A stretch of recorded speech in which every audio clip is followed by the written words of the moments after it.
Tired of cloud storage limits and want to take your files on the go with ease? Today, we'll show you how to connect a USB flash drive to your iPhone 15 or 15 Pro. It's seriously simple. Utilizing the USB-C port. First things first, grab your USB-C flash drive, designed specifically for modern devices, then locate the USB-C port at the bottom of your iPhone.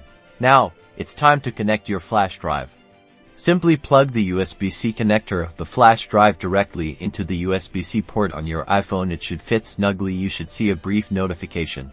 Next, we'll access your files. Open the pre-installed Files app on your iPhone. Within the Files app, you should see your flash drive listed under Locations or browse. Tap on the flash drive's name to access its contents. Now you can freely explore your flash drive's files. You can preview, copy, move, and delete them right from your iPhone. Want to transfer files from your iPhone to the flash drive?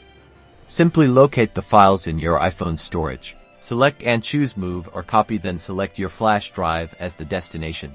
Remember, compatibility is key. Make sure your flash drive supports formats like FAT32, exFAT, or APFS for seamless data transfer, and that's it. You can now efficiently manage your files and expand your storage on the go. Don't forget to like and subscribe for more helpful tech tips.